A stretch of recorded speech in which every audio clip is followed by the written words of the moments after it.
তো অনেক দিন থেকেই ছেলে মানে আবদার করছিল যে আমি তিতির ঘরে যাব, অনেক দিন যাইনি, দাদাভাইয়ের সাথে খেলু করব। তো এই ভিডিওটা অ্যাকচুয়ালি অনেক দিন আগেরই, আমার আপলোড করতে লেট হয়ে গেছে। তো আমার দিদির ছেলের যেহেতু ফাইনাল এক্সাম ছিল, তার জন্য আমরা যাইনি। আর রিশানেরও এক্সাম ছিল, তো ওর তো বেশি ইম্পর্ট্যান্ট, যেহেতু ও বড়ো, তো আমি যাইনি। গেলেই তো কথাবার্তা দুষ্টুমি করবে। আর দিদি বলছে ওর এক্সাম নাকি আমার অবস্থা খারাপ, বাচ্চাদের এক্সাম হলে তো মার অবস্থা খারাপ হয়ে যায়।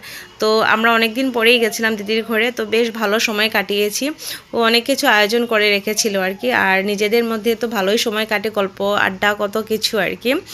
আর যেহেতু অনেক দিন পরেও গেছি, আর আমার দিদির হাজব্যান্ড অনেকই শাই টাইপের পার্সন, তো আমার লাগালাগি তো থাকেই ওনার সাথে আর কি।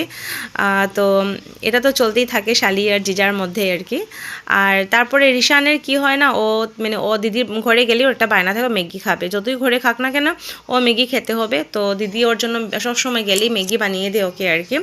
তারপরে আমার একটা পার্সেল এসেছিলো, একটা লাইট এসেছিলো, এটা কিচেনের জন্য, যেটা আমি গিয়ে লাগিয়েছি। এটা অ্যাকচুয়ালি সেন্সার লাইট, কোনো ধরনের মুভমেন্ট হলেও এটা জ্বলে, প্লাস চার্জিং লাইটও আর কি। তো ছোট একটা ভিডিও, ভালো লাগলে লাইক কমেন্ট নিশ্চয়ই করবেন।